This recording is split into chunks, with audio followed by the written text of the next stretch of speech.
Okay, hello everyone. Good afternoon. Uh, so my plan for today and next Tuesday before midterm, I'm planning to review chapter 10 and 11.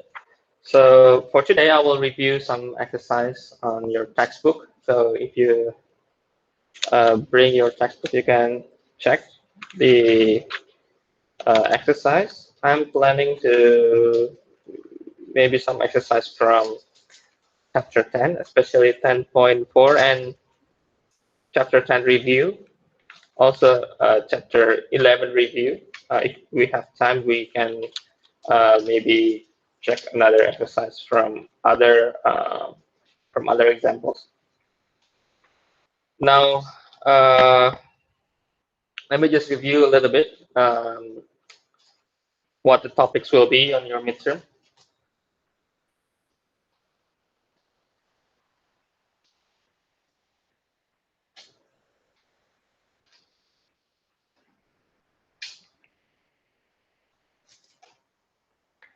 So first is chapter 10. Okay. So basically, chapter 10, 10.1 is just an intro. It doesn't really do much for you, but you can start to have some basic concept of calculus in 10.2 for parametric. Okay. So this is calculus in parametric.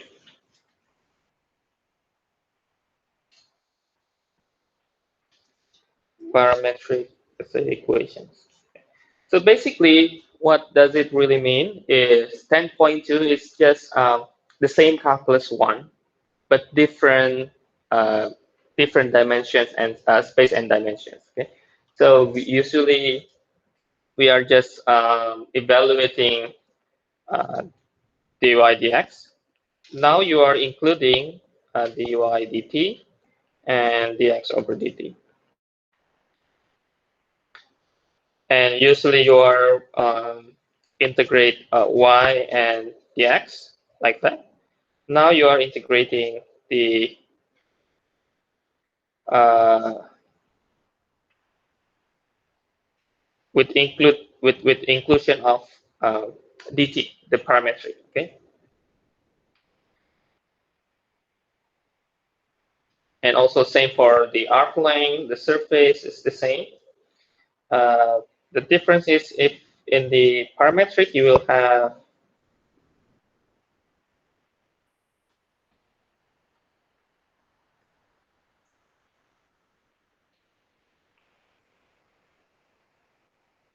and the surface is just still the same.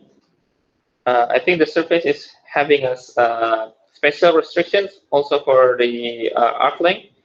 You need to remember that if you have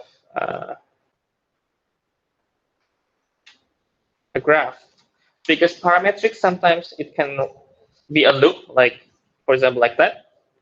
If this is the case, you will not be able to find the length.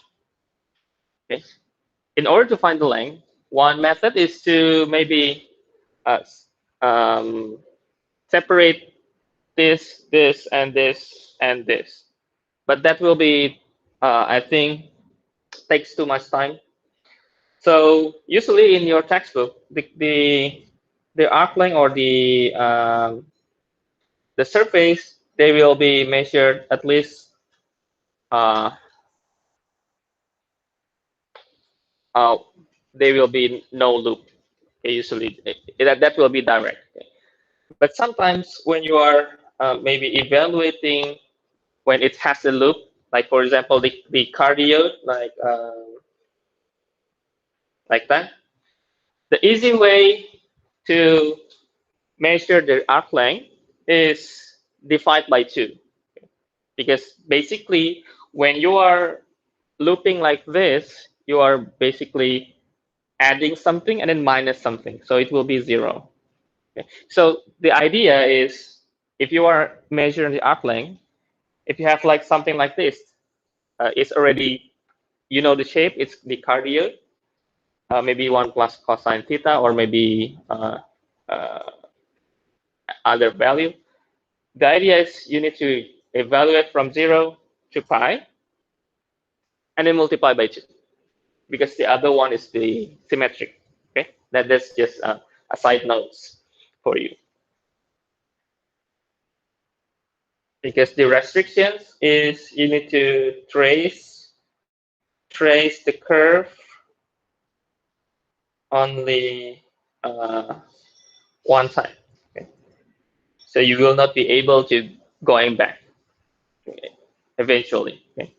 That's the restriction for the arc length. Okay? But the rest is, I believe, they are mostly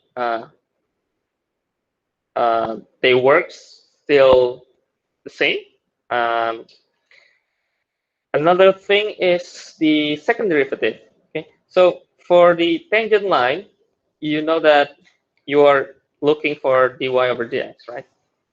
And in parametric, the way you are doing it is by placing the dt inside the equations. Okay, in which this is by confirmations, you can use this method because you know the chain rule. Okay? Basically, dt can be anything, can be d theta, can be anything. But because of chain rule, this is true, right? But the what you need to take care if you have the second derivative. Okay, if you don't understand the relations, what the chain rule is in this form, the way your thinking will be, this is the first derivative. Okay, second derivative maybe, okay, derive one from here, derive one from here. So you will have the second derivative. But that will be wrong because you need to know the definition of y and what is the relation with x and what is the relation for both of them with t. So if you remember, we set up the definition that y is actually a function of x, and y also a function of, let's say, t, and also x is a function of t. Okay, so because x and y have relations with t, we have this correct, right? This is correct by the chain rule from here. But because y is related to x, what we need to do is we need to define this as ddt of dy dx. And by doing that, we are not violating our definitions here. Okay. So that's why you are not deriving from here. Okay. But you are deriving the tangent line instead. Okay. And so don't forget this concept. Okay. That's the chapter 10. Okay. And I think for chapter 10, for 10.2, this is just the concept. Okay. For 10.3, that's the intro for polar, but we will have the calculus on 10.4. Okay. So this is calculus in polar. So bipolar means you will have a polar axis and you will have several, let's say, polar curve, like the circle, and we have the, we call the cardioid, or maybe the with loop, like that, and so on and so forth. You will have also like the rose curve and everything in the polar curve. But you don't need to worry about how you are going to draw the picture. If you have maybe at least try to remember the simplest one, like the cardioid and the lemniscate. It's not too difficult to draw. If you have in the midterm or in the questions, if you have difficulty to imagine the picture, I will give it to you, the picture. Okay. So what the idea in this polar is, because now everything based in polar, so you need to think as in polar. Okay. So for example, usually you are making the curve with the Cartesian, like this x and y, and now you have the polar. A polar is, they only have actually one axis like this.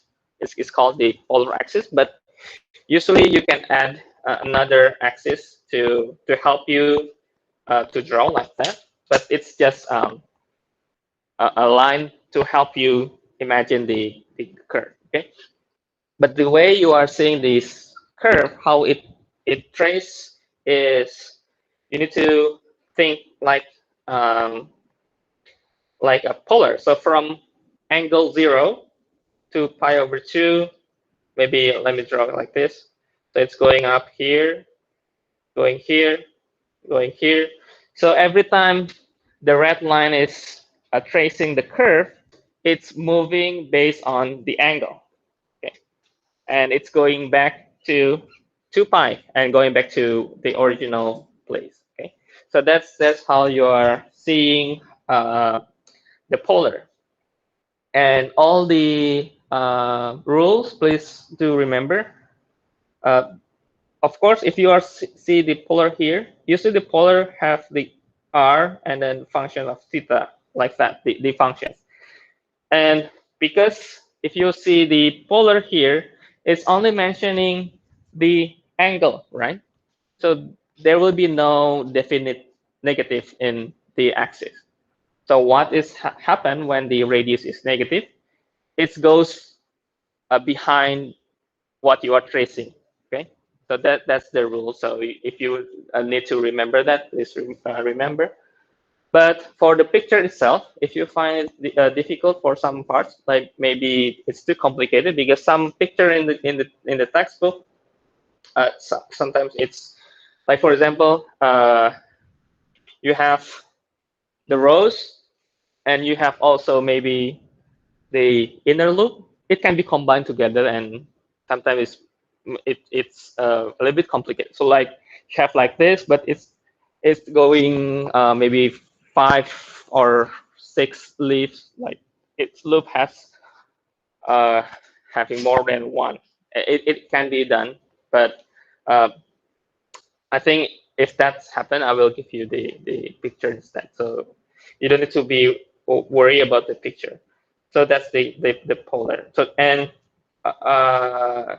the rest for the polar, the same. It's the calculus.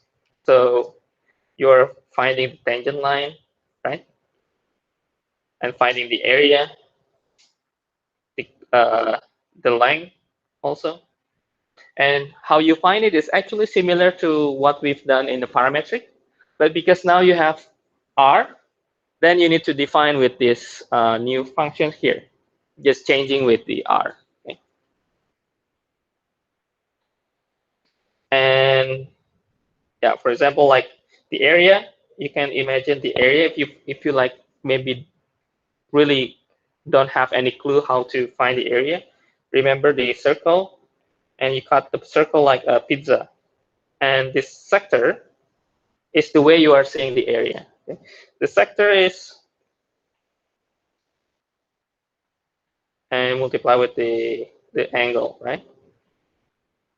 But at least this form is the one you need to remember, and you need to just to change the theta with d theta. That's how you are integrate the polar. Okay. And maybe we can have some examples and have some exercise. If you check your textbook, I will go to the chapter 10.4 first, and then we can go to the review for chapter 10. So in 10.4, the exercise, we'll start with the area, so 10.4.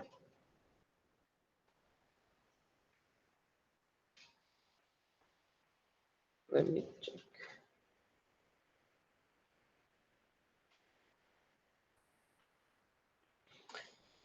Okay, let's start with the try number 26 if you have the textbook. The questions is, let me write the question first. This is find the area of region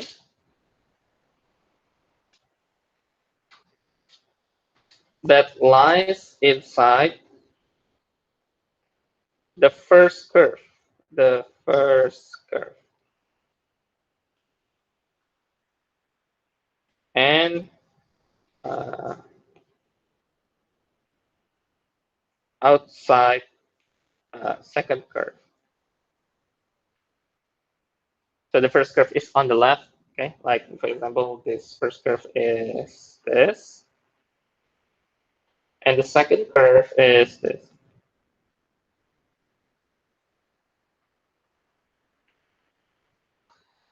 So I will not giving you the picture first for now, just to have some exercise for you.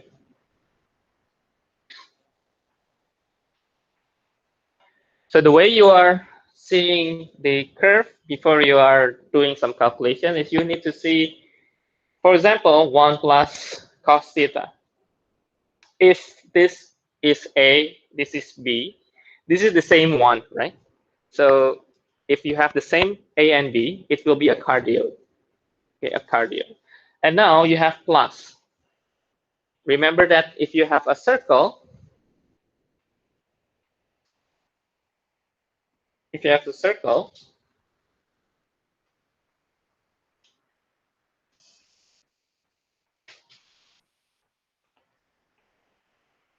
a circle on the right and circle on the left is represent cosine. So on the right, it's a positive. On the left, it's a negative. If you have a circle on the stop here, it will be a positive sign, and in here is negative sign. And this rules is applicable on all polar curves. So whenever you find like that, it's cardioid, but the cardioid will be here. Take large space on the right side. Okay, so if you want to draw the cardioid, for example, here,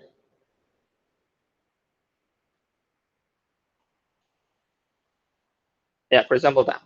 Okay, that's the cardioid 1 plus cosine theta.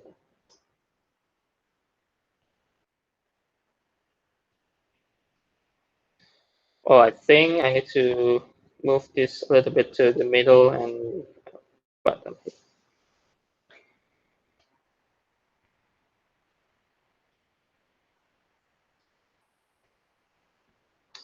Okay, now the other curve, maybe here. The other curve 2 minus cosine theta. 2 and then this is 1. So it's greater than 1. So it's not a cardioid, but it's like a circle, maybe almost a circle. Okay, if you don't remember the name, that's fine. Almost a circle. So almost a circle, but it has minus. So the larger space taking on the left part. So, but because it has 2, so let me maybe around here.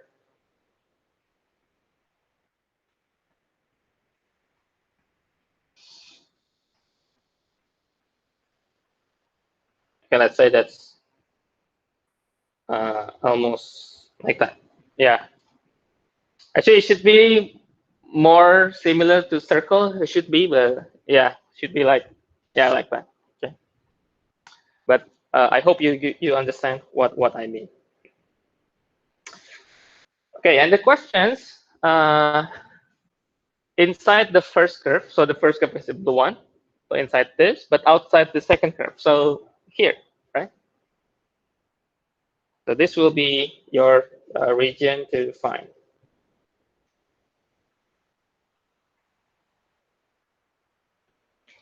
So whenever you find some intersections like this one, that is basically most of the case. That's the cue that you need to take.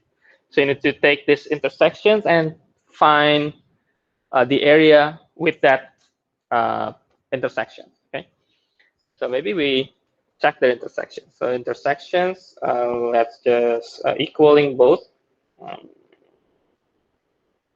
equaling this and this.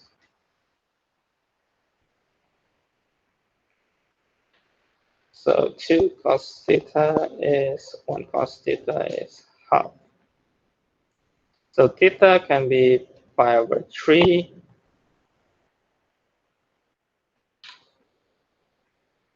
Yeah, 60, yeah. 30, 60, okay. And plus pi is 5 over 3.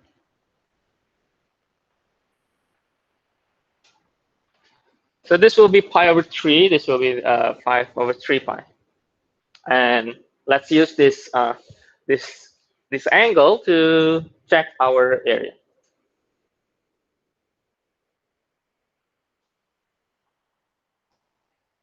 So area, and because of symmetric, I will just use 0 to pi over 3 and then multiply by 2. So multiply by 2 and then 0 to pi over 3. And then the area is half, and then 1 plus cosine theta. This is the blue one, and minus,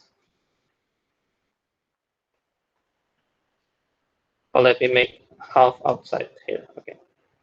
And then 2 minus sine, and minus cosine, sorry.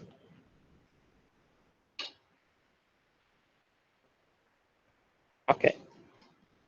Now evaluating through d theta.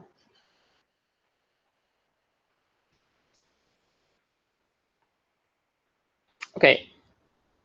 When you are evaluating this, maybe you find that this is just a reminder for you. You will have like cosine squared like this, right? Let me finish this first.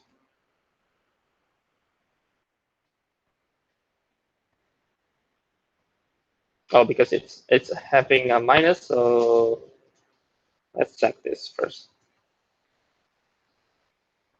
Okay, we can cancel some part of this.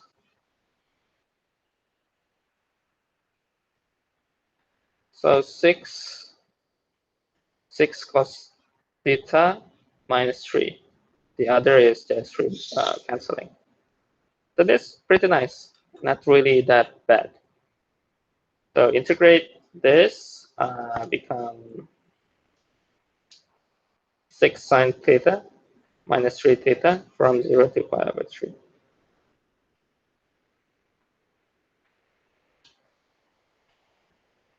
So 3 square root of 3 minus pi.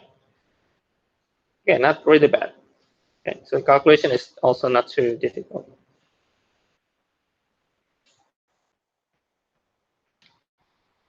So let me give you one more, and I give you some couple times to check.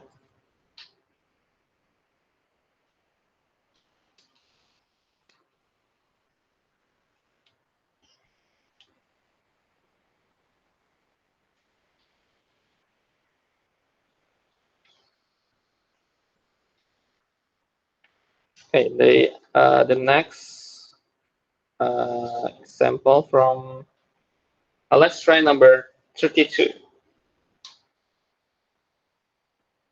But the question a little bit different. Let me give you the question.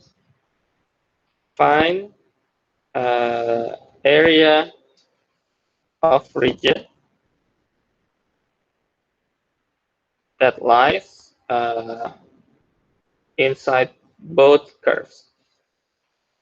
So please do remember to read the question carefully. Okay, so sometimes it's asking inside both curve, or maybe inside the second curve and outside the first one, or maybe some other question.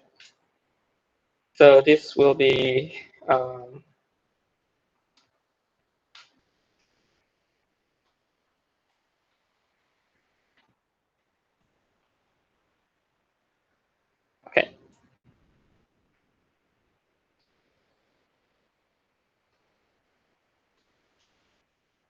So again, now you have, it seems like a cardioid, but it's not a cardioid. A cardioid should be having the same constant here. And previously, it's having, if you divide A over B, previously it's 2. And now if you divide this, it's 1/2. So if you have A over B between 1 to less than 2, it will be almost, it's between cardioid and almost circle.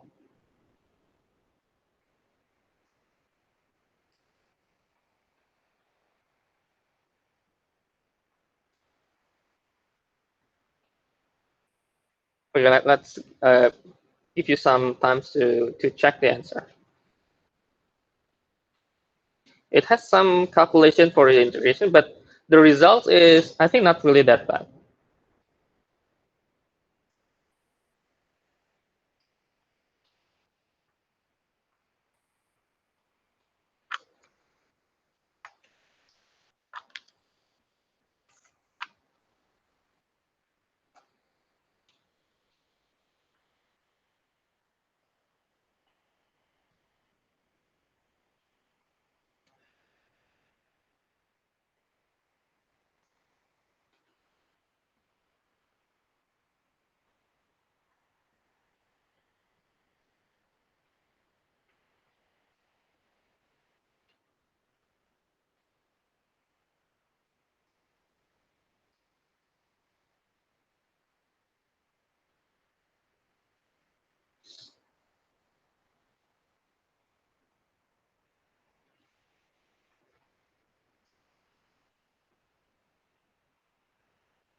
Now let's see the picture.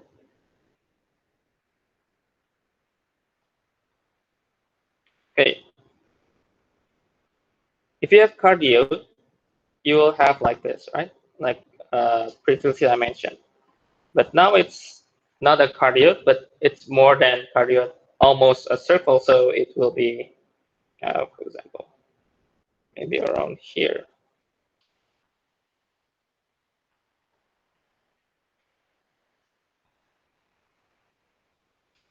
Okay, this is the 3 plus 2 cosine theta. And the sine is the same, because it has the same value, 3 and 2, but just different direction. So let me draw maybe here.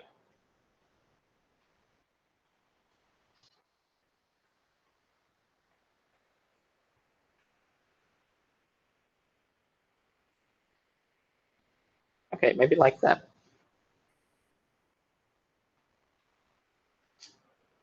And this should be,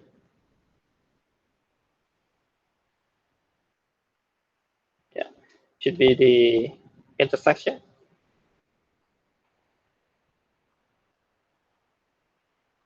And if you want to draw really smooth, because these two shape has the same area, I mean the same parameter, 3 plus 2 cosine and 3 plus 2 sine, and you just need to rotate. So this should be crossing the origin, crossing the intersections in one line like this.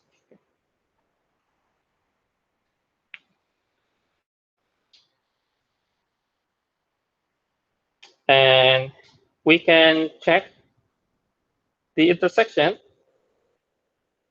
So check, it should be the sine theta is equal cosine theta, which means the theta should be pi/4.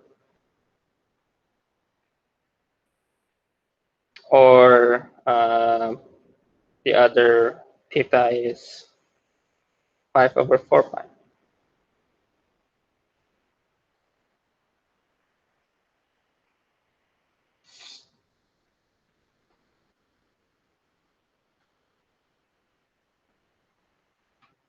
And it's also symmetric. So this is the area. So it's symmetric.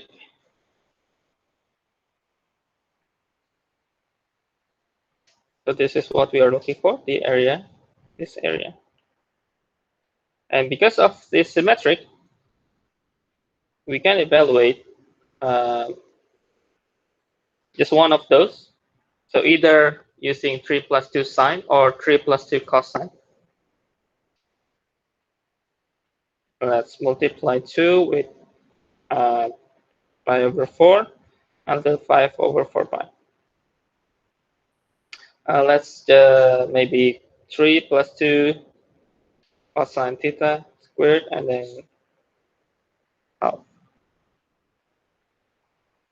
And d theta.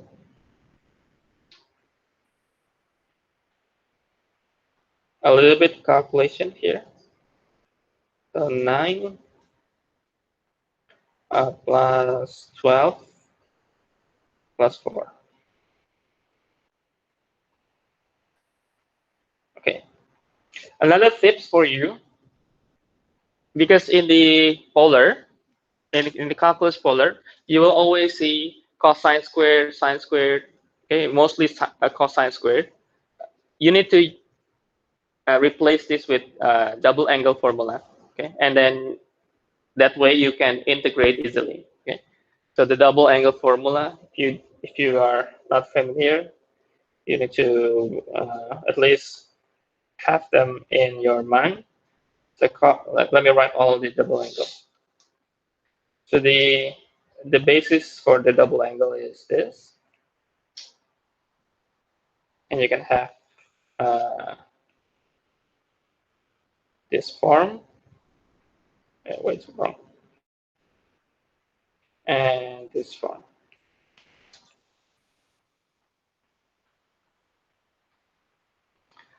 So you need to replace this cosine squared with this, right? So cos 2 theta plus 1 .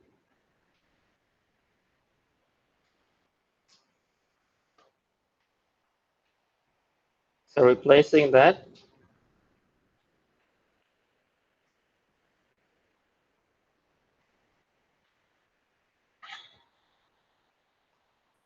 so it will be 2 plus 2 cosine 2 theta.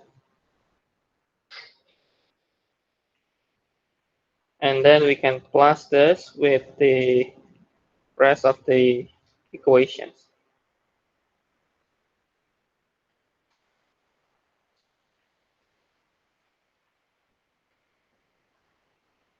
And then you can integrate this.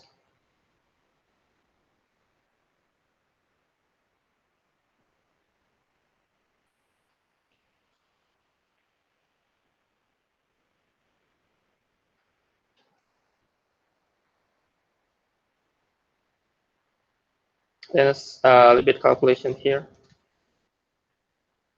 Put in 5/4 and put in pi/4.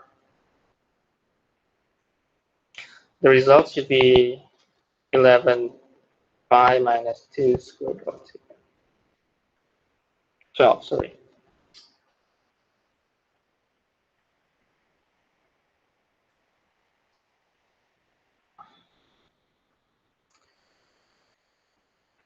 Okay, so basically if you are seeing this in your midterm, If there is no options, you can just end here, and this can be your answer, and that's already correct. But because in the midterm, I will prepare the options. Some of the question will be having an option, so you need to check the options. Okay. But of course, if you already like finished this and maybe you are wrong in the calculations, I'm still giving you some points, okay, but not full points, okay.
Okay, that's the two questions from 10.4. I think still in 10.4, just checking your calculations. That's maybe number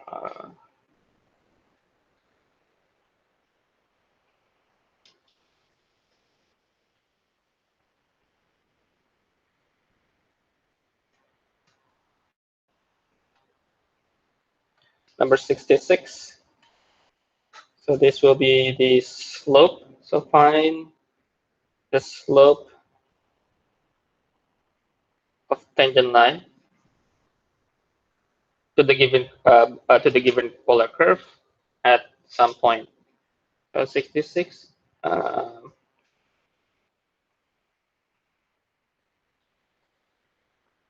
at theta pi over 2, and maybe the other one will be the 65. 65 is r is 1 over theta at theta is equal pi.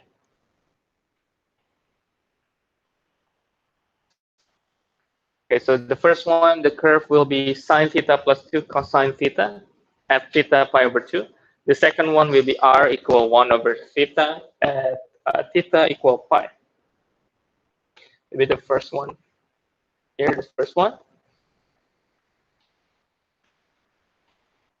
Find the slope of tangent line at the curve, at the polar curve, and at a specified value.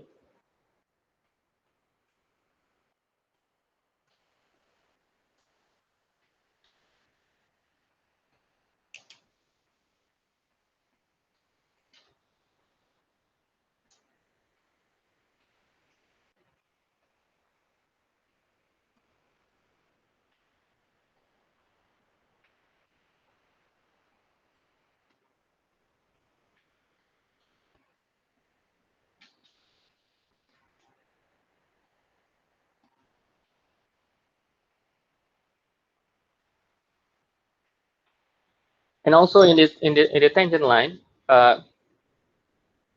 there are because polar curve usually having a circular shape, but it's not necessarily a circle, but it has a vertical tangent and horizontal tangent, right?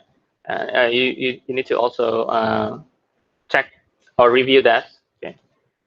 But for now, I will just giving you the tangent line first. Okay.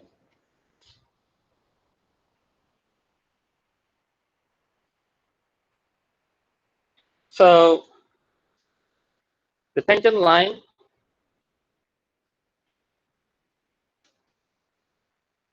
is dy over dx. Okay. And same thing with the parametric. We can use chain rule to approach the slope.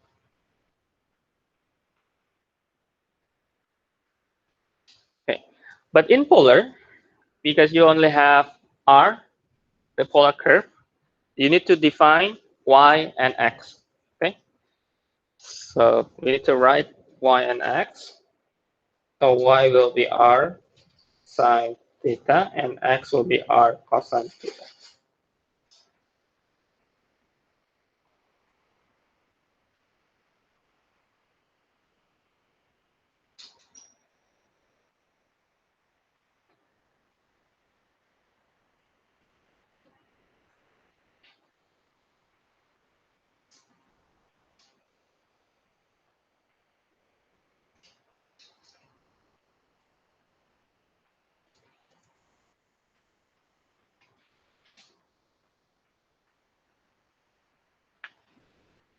And then you can use this approach to evaluate dy over d theta.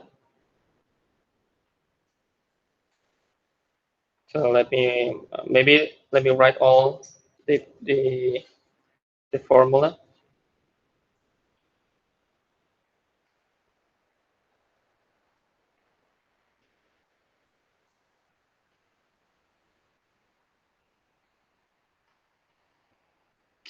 So dy over dx here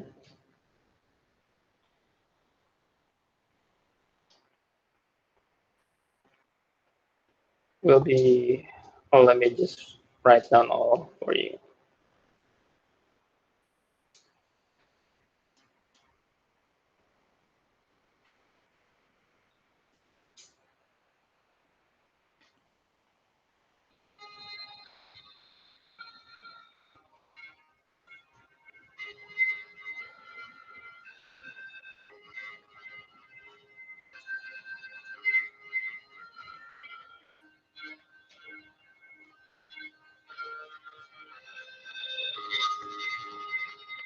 So actually, in the polar, every tangent line, the relationship is like this. But if you are maybe not really that like this equation to be memorized, you can just take some steps from here. It's not really that long.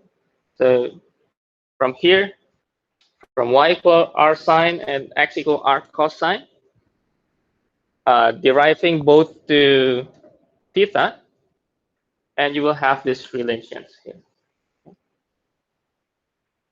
Okay.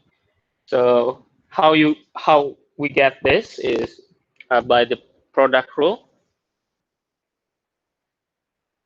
The product rule is FG FG. Okay, because R is a function now, the function of a polar curve, right?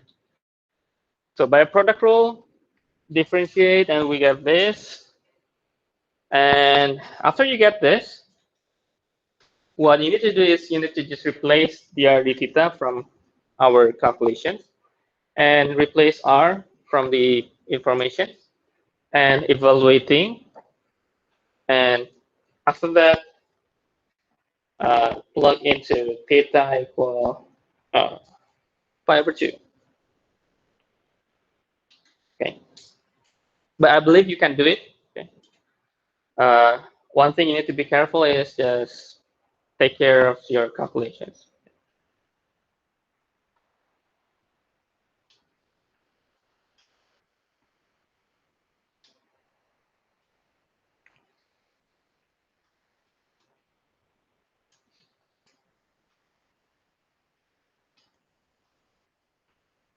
Okay.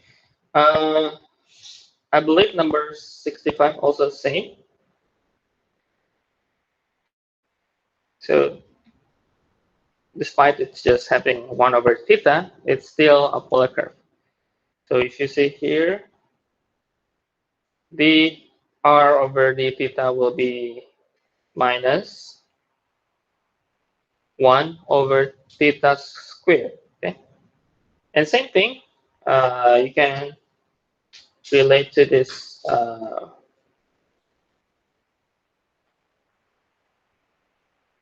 xy polar formula, and just finding the dy over dx is dy over d theta divided by dx over d theta.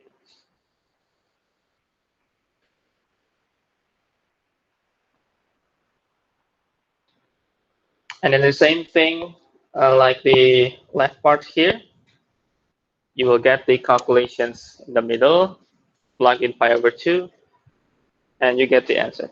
The answer for number is 66 is 2. You can check whether it's correct or not. And number 65 is negative pi.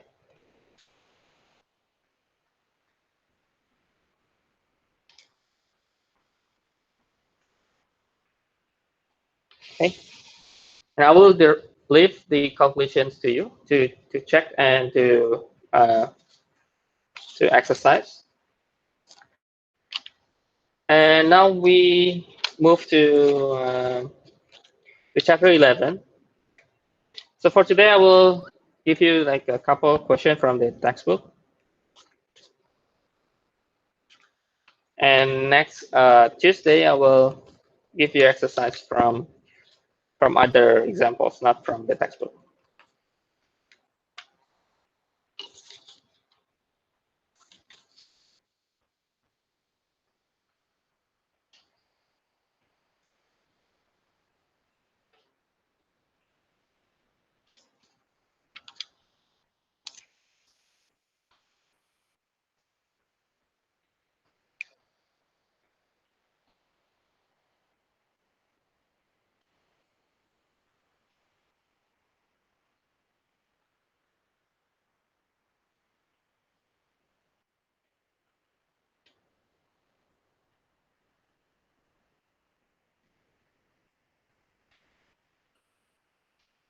Okay, any questions so far? I think all the chapter 10, I think not really. Oh, wait.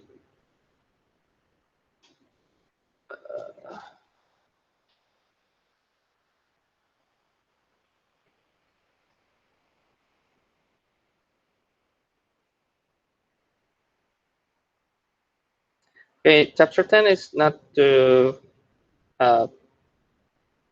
complicated, I think, the concept. What you need to be remind is this part, how they curve, okay? How to find the intersections, etc., etc. Okay? The other, the calculus concept is, I think, not too difficult here. Okay? But I think the chapter 11, you need to at least try to understand more concept about the convergence and divergence. Now, let me just explain a little bit for chapter 11.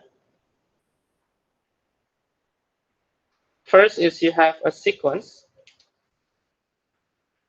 and you have a series, and then after series, you have the power series.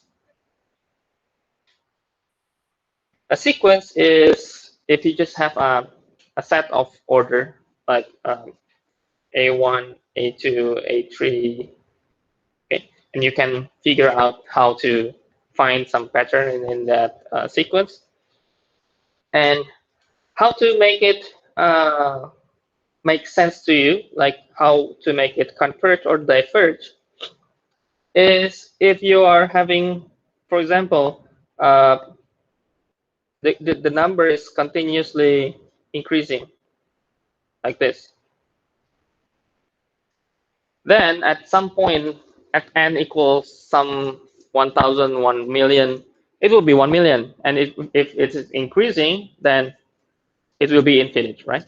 So if you are seeing like it's having increase, then the n value at the some n order, it will also be infinite, okay? So as n increase, the an is also increase. And this case, it's diverge, right? We can conclude that easily. But if you have maybe it's having a formula that when you are calculating like A1, A2, A3, A4, the number as an increase, sometimes the number is having a fixed constant here. Okay. It will be a stable value. Then if this happens, then our sequence will be converged to this number. Okay.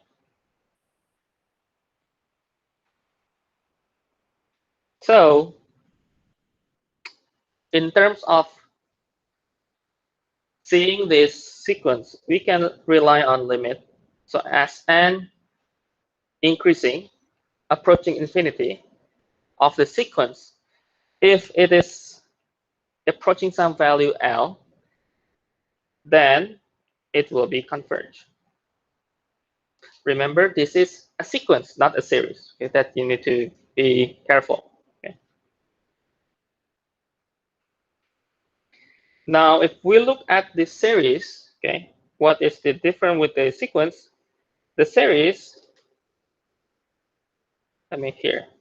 So the series, it's having a sum, or you need to plus all this A, right? You can also see the series as a partial sum with S.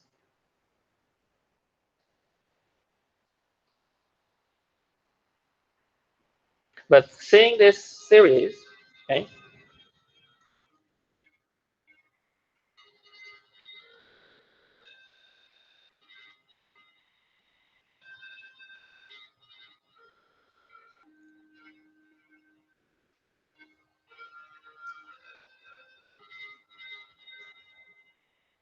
okay. Now, if you're seeing this series, and if you want to approach the same thing with the limit and approaching this an, if this is L, okay, because of series, you need to plus those L, and you don't know how the n will be ending, then this will be diverge in series. Okay, this will be diverge.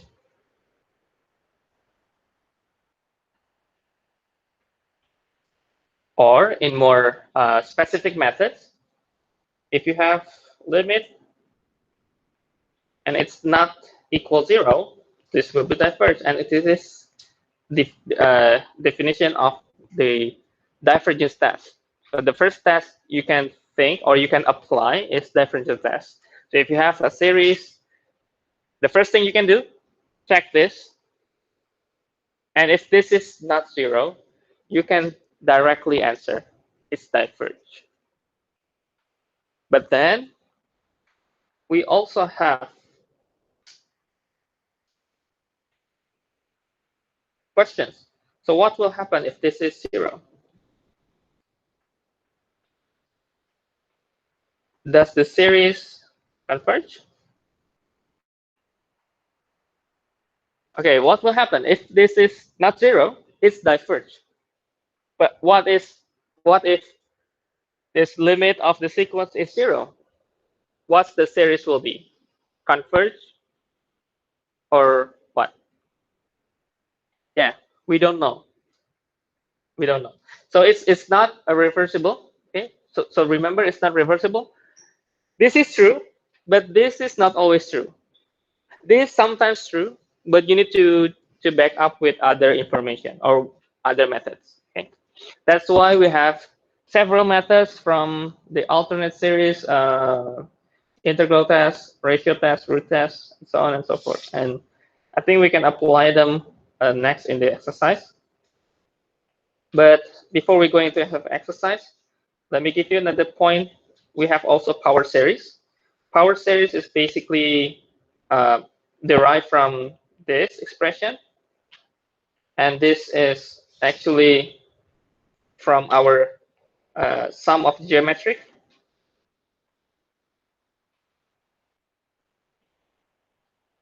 Okay, so sum of geometry.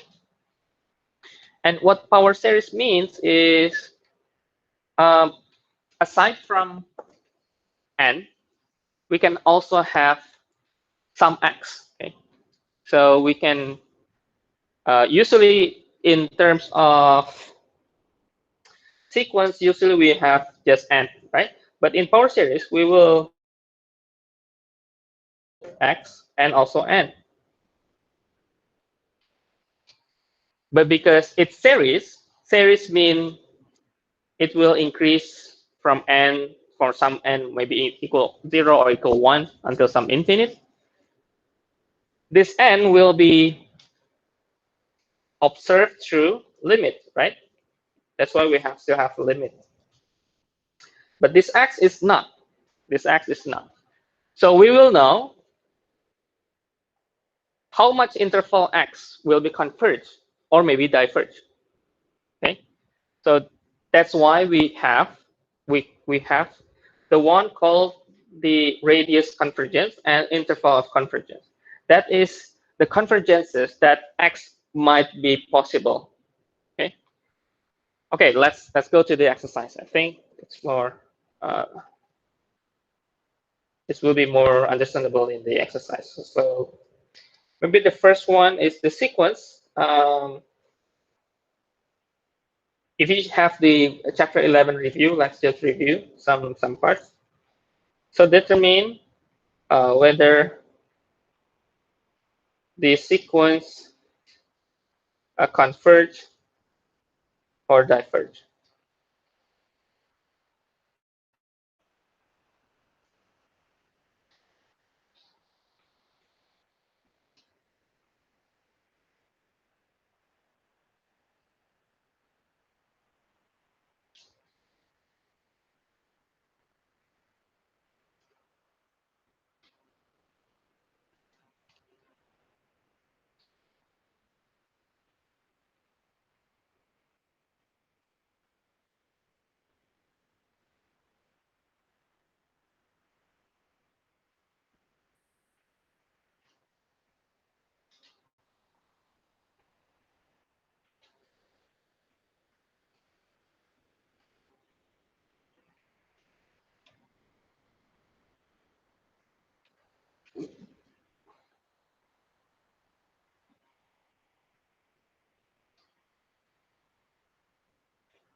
Okay, so the thing is now you just need to find the limit as an approaching infinity from the sequence.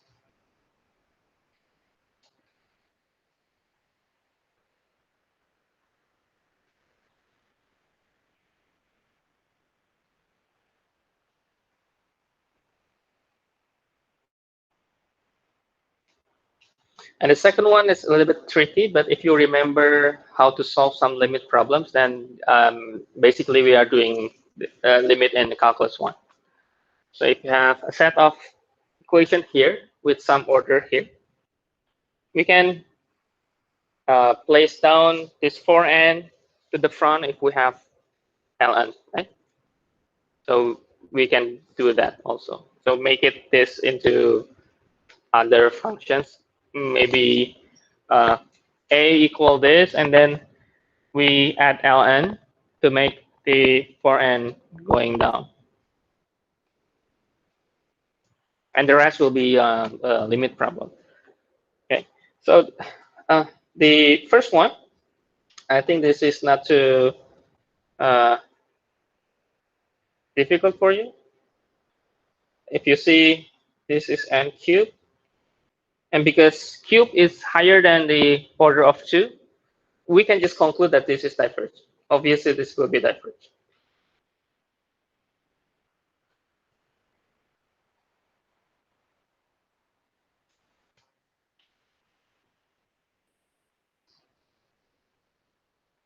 And we can, let's just simplify n with a, and then write this.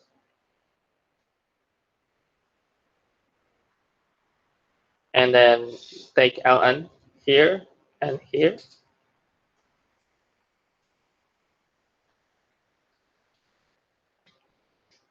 And we solve this with the ln a, and then for n, 1 plus 3n.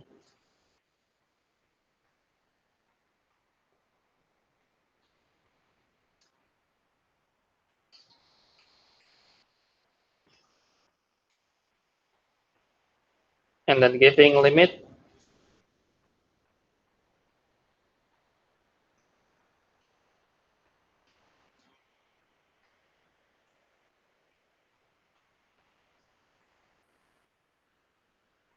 Oh wait, this is having ln.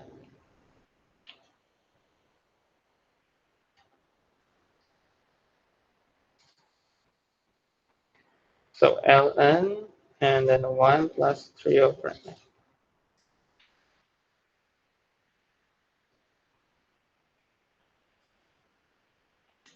Okay, now we need to check so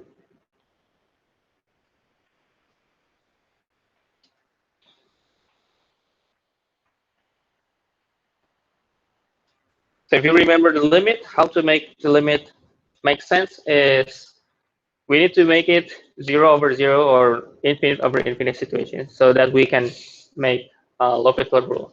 Okay? We can write the L'Hopital rule.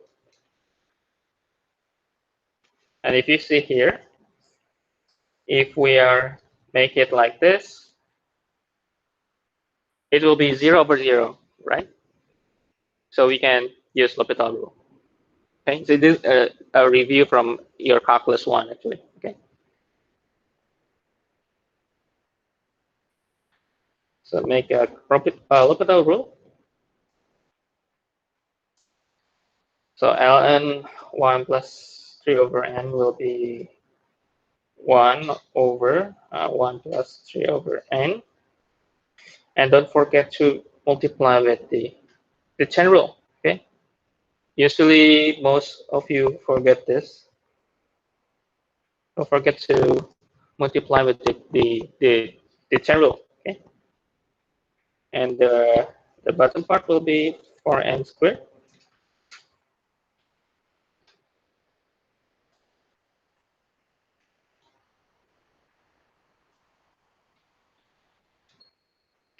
And then solve this. And I will give you the results. Is you still have limit 12 divided by 1 plus 3 over n.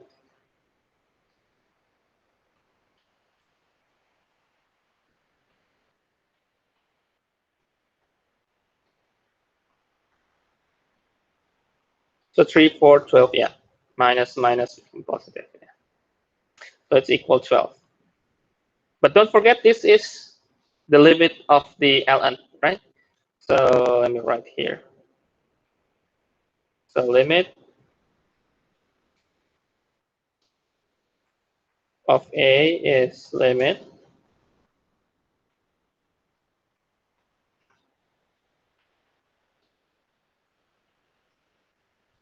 and this is e to the 12.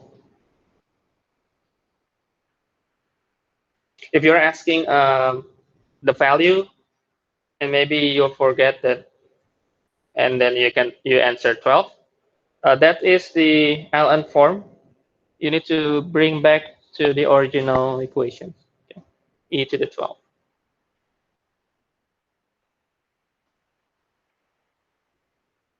Okay, that's a sequence example. Let's move to the series.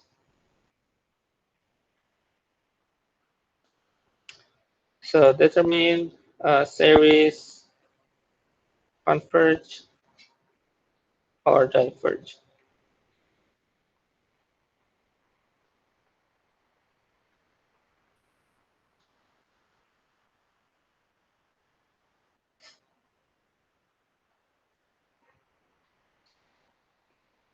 First is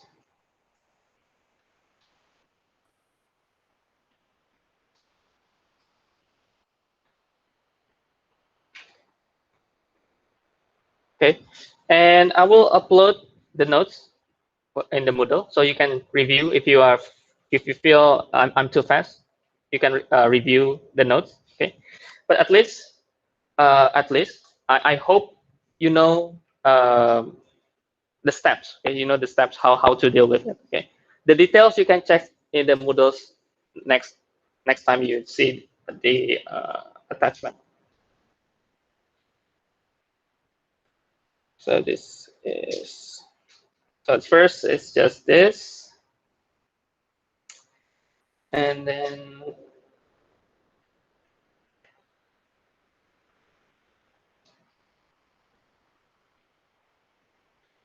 maybe 3 questions.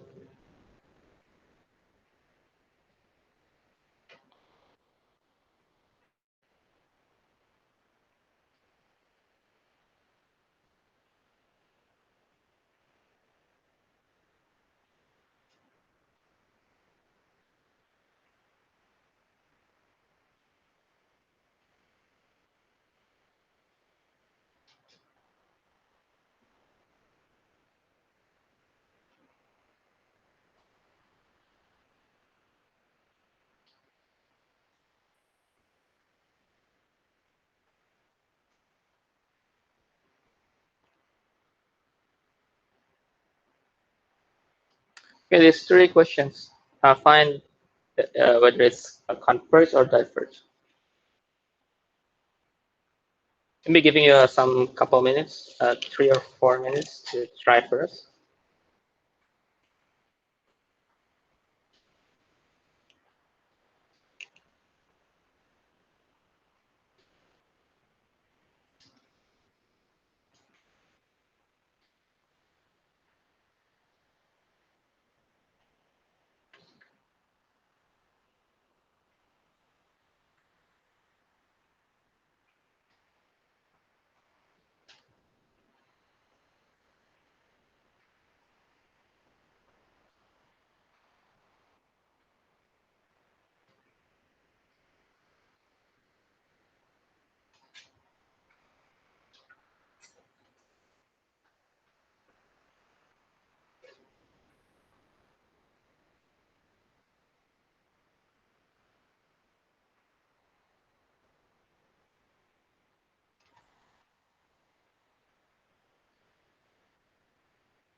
You get it?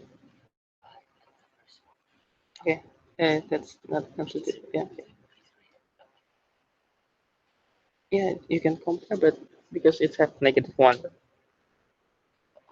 Yeah, it will be alternate. You need to prove alternate is having to requirement need to be decreased and need to be the sequence need to be the limit to be 0. Yeah.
Number 3. Oh, you need to rearrange the form.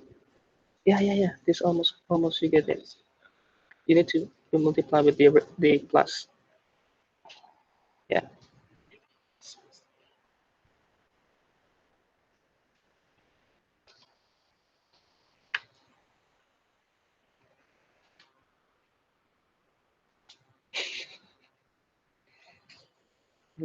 Okay.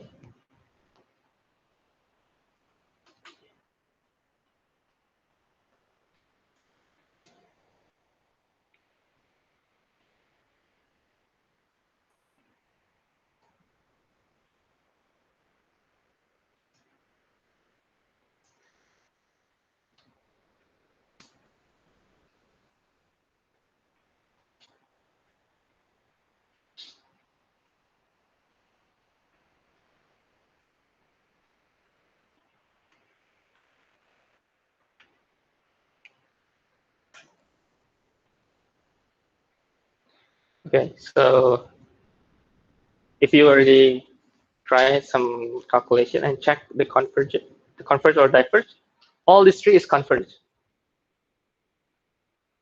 That's the hint that I can give. All these three is converged. Okay.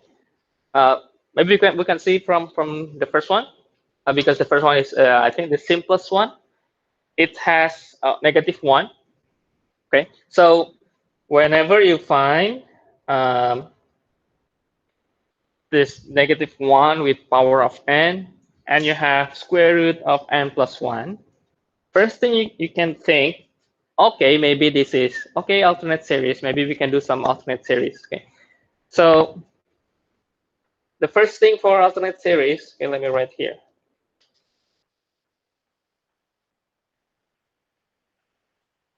First, you need to make sure that A1, A2, A3, A4, it will be decreasing. Okay, it will be decreasing. So first, you need to make sure that it will be decreasing aside from the negative, right? Aside from the negative, the value should be decreasing. And the second one, the limit of its sequence. So the alternate series is, this is the form, okay? So you need to separate the an from the negative ones, and you need to make sure that this is 0. In alternate series, if you have these two requirement correct, confirmed, then it will be convergent. Okay.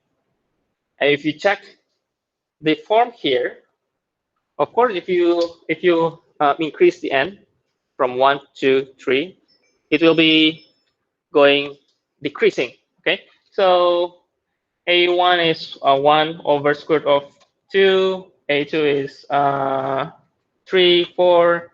And because it's a fractions, the more you have in the numerator will be decreasing in terms of value. Okay, so it will be decreasing. Okay.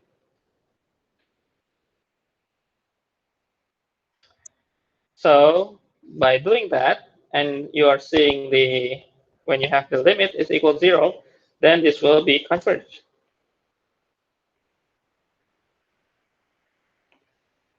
Now the second one, now see this n here as at the power. Okay, it has the same n, it's also n. So why we not squaring with n? And we are using the root test. Okay. We are using the root test. So root test is basically we have an with n, and we are squaring with n.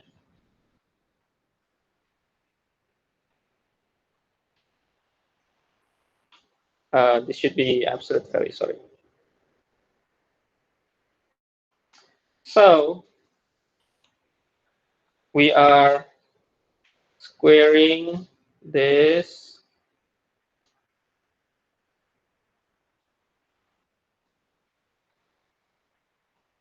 with n.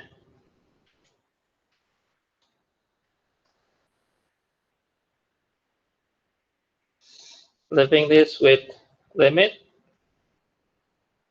n squared divided by 1 plus 2n squared. And the result is half, and it is less than 1. In root test or ratio test, this will be convergence.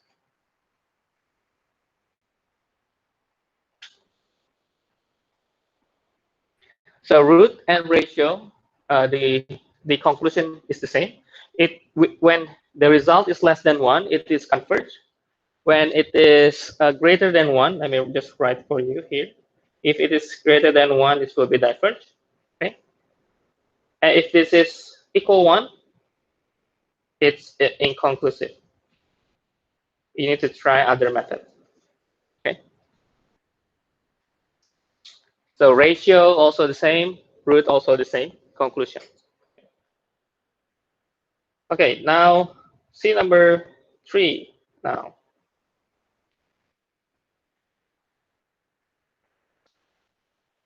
So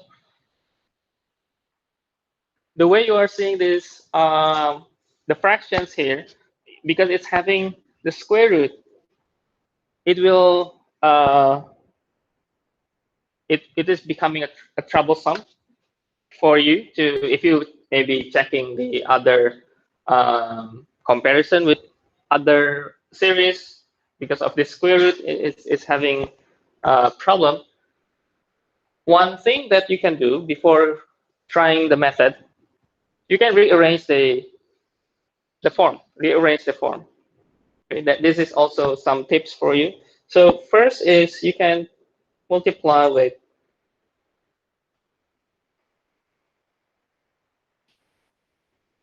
this. We call this is a rationalization. And because it's having a nice looking equations, so it's just n plus 1 minus n minus 1. So it will be 2, right? So it will be 2, and then n.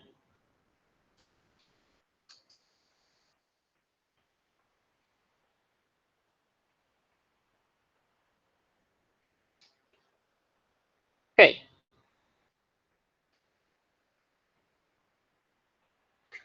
Now, all n is in the numerator, right? And we now have, or we can observe any. So if this is an, we can observe bn that have, for example, 2 and then n squared of n. And we can compare this to this, right? Okay. Now, before we are checking whether this is greater or less than the other series, you can just using the limit comparison test and just plug in AN and BN. Okay? So what you need to do is you need to limit as n approach infinity and just place AN over BN.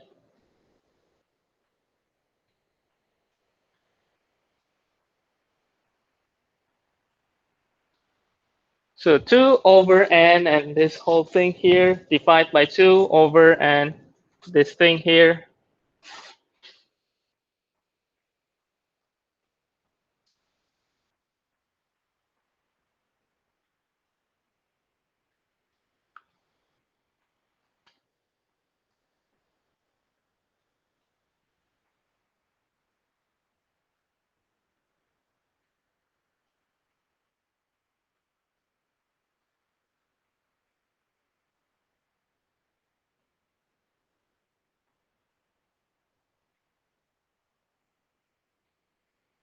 Or maybe this is just one is also fine if you want to make it like if you want to check this is converge or diverge is the P series.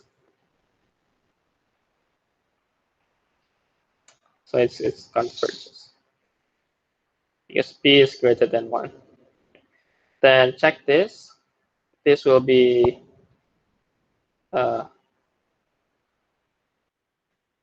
divide by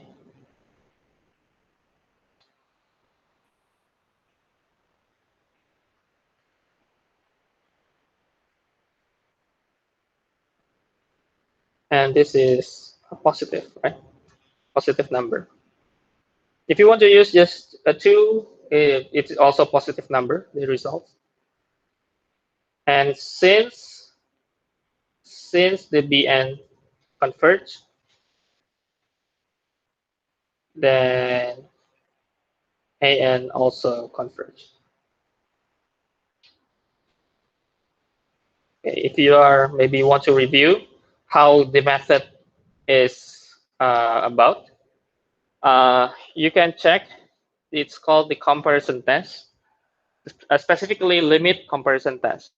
What you need to do is limit and approach infinity, and the functions that is in the questions divide by known functions. Okay? Usually, Bn you can think in P series. Usually, like for example, this one. So you need to divide that, and the answer should be in a positive value. Okay, in a positive value. For example, this is 1. Okay.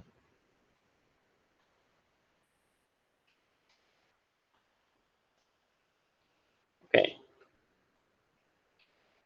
But if you think you can directly compare, you can just try direct comparison test and check whether AN greater than BN or less than BN. Okay. That's also okay. But sometimes when you don't have good conclusion from there, you can just go to this limit comparison test and you can get the answers easily. But this comparison test, you need to know the BN converge or diverge. Okay? Okay. Because BN is converge and our solution here is a positive number, the AN should be also converge. If BN diverge, this is also diverge. Okay, that's the thing. So in limit comparison test, you need to know exactly the BN, okay? Because both may converge or both may diverge. Okay.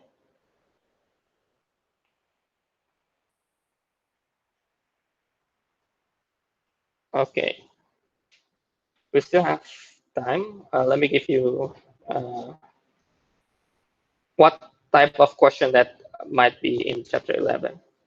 We don't have time to complete. At least you know how to solve. Another question in chapter 11 is to find the sum. Find the sum of series.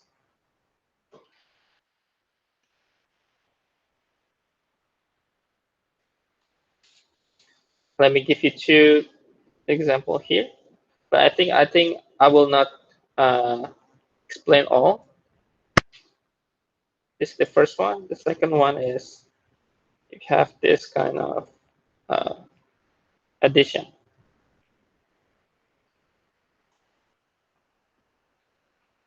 And other type of question in chapter 11 is finding the radius of convergence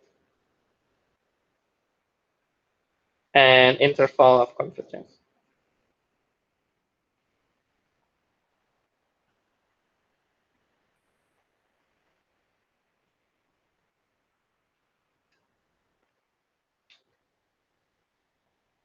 Maybe the example is,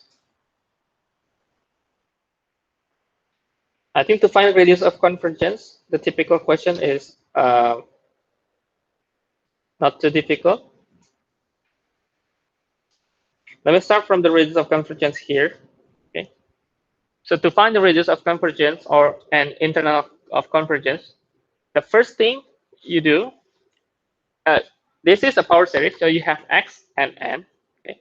So first thing, you need to do the ratio test. So do ratio test.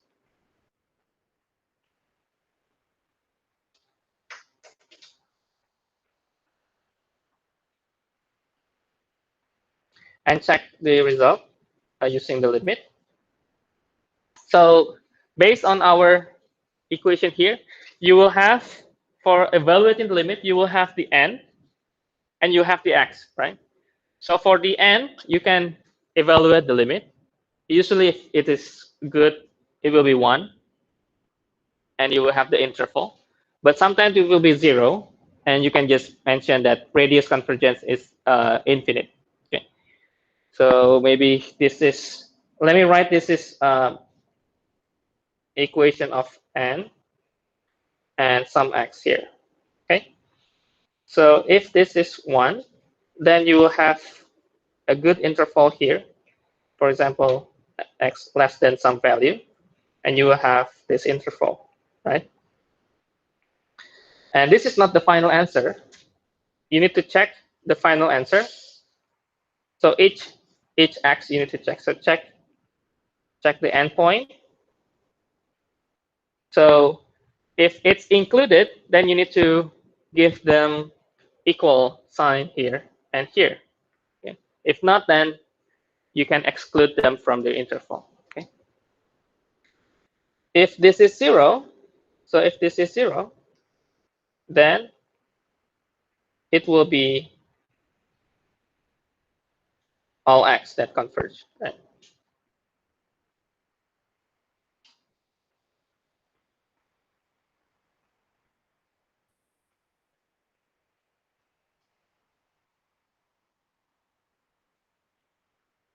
And the other third one is just a single point of x. Okay. So I believe this should be not too difficult for the ratio test. Okay. The idea is after you have the interval, maybe interval, check the interval, whether it's included in the convergence or not. Okay. And the radius of convergence is this part. Okay. So whenever you find this, these terms, if you already decide this, then the radius of convergence is a. Okay.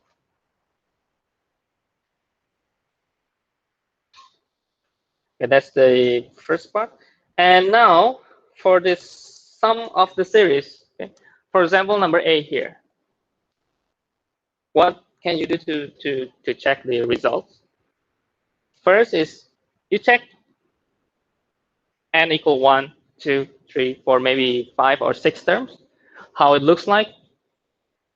If it is telescoping, then you can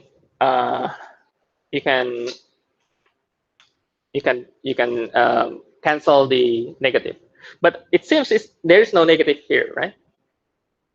But one way to rearrange the form is to separate this numerator using partial fraction. Okay, that way, if you see here, partial fraction,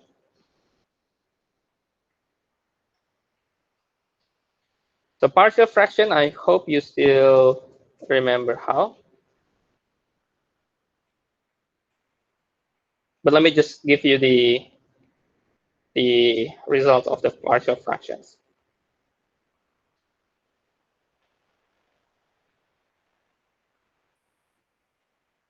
So you can separate this 1 over n plus 3 become 1 over 3n and 1 over 3n plus 3.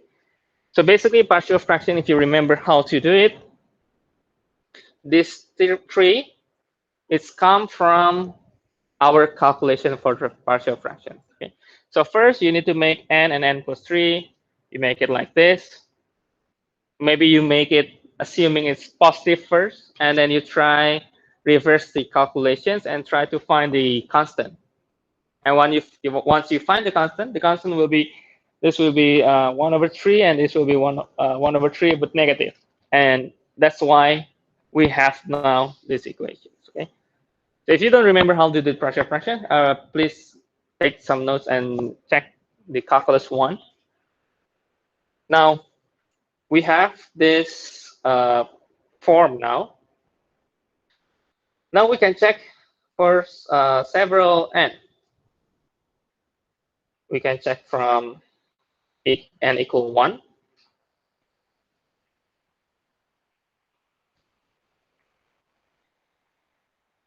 So 1 over 3 minus 1 over 12.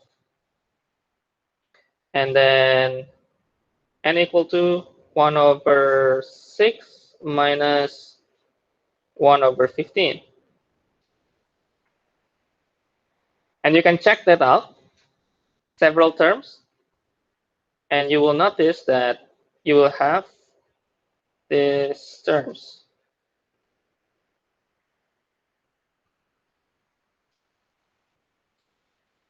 This 1 over 12 later will be canceling with 4. 1 over 12 plus 4, 1 over 12 is canceling, right? If you have n equal 4 here.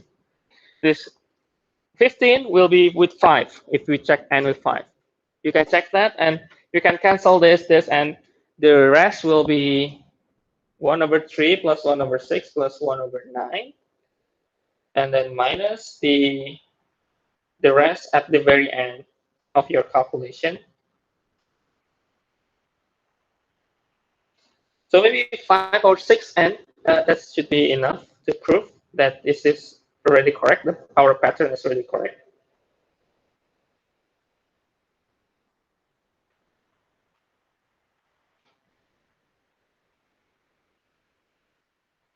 And because we now have limit n approaching infinity, all these terms will be gone.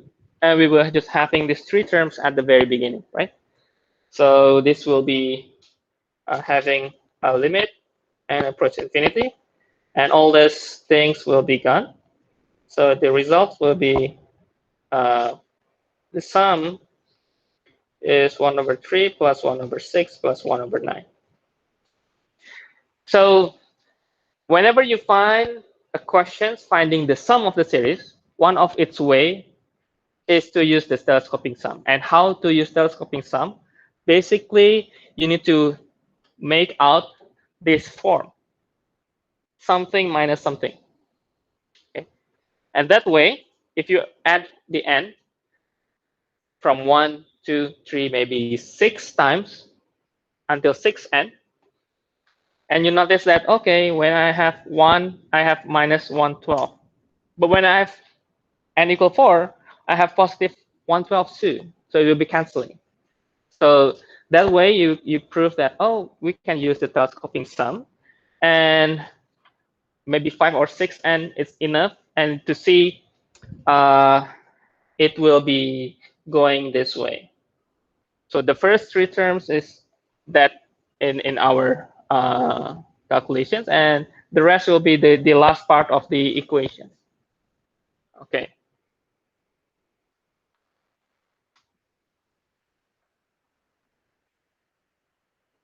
Because all the terms after this 1 over 9 will be canceling. Okay. And you just need to pick 3 terms from the end, the minus 1. Okay. Because this is the last part, right? because 3 is already there, so we need the same 3 at the very end. Okay, that's how telescoping sum works. So that's the first thing.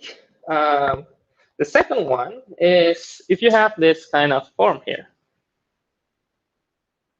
So it's 1 minus e plus e squared 2 factorial minus e cubed 3 factorial e with the 4 factorial. Now, if you have, or if you are remembering the sum for e,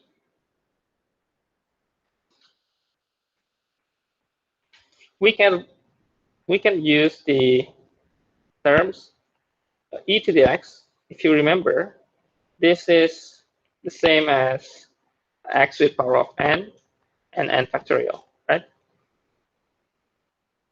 But if you are using the e to the x, it should be positive, right?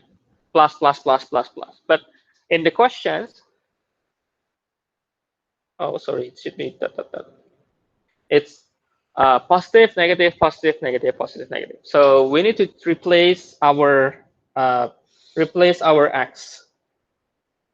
Okay. So because the first is 0, so that's not too difficult. If you see the plus minus, you check one by one how to replace. You will get the result is it's negative e.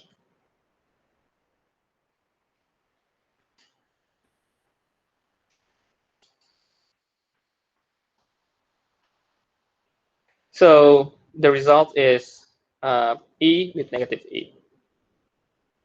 This is the sum of the series. So two ways you can observe and solve. First is telescoping sum, to canceling the terms in between. The second one is using the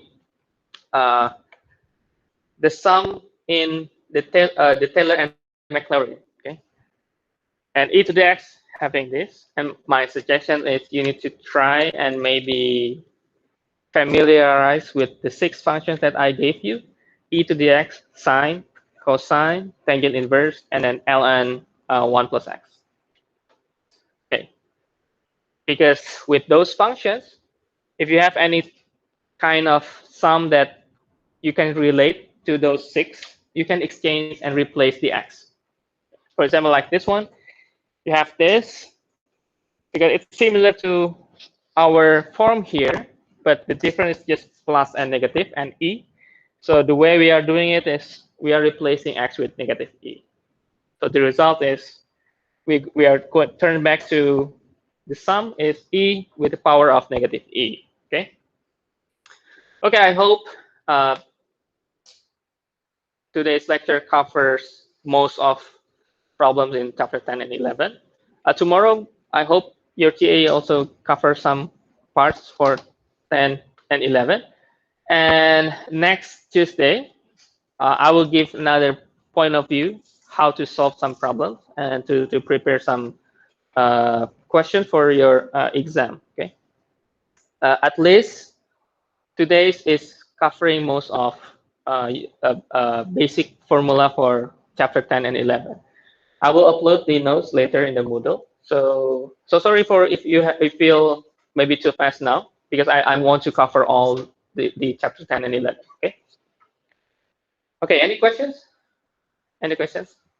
Maybe after the class, if you want to ask more details, yeah, you can ask. So up until here, I will stop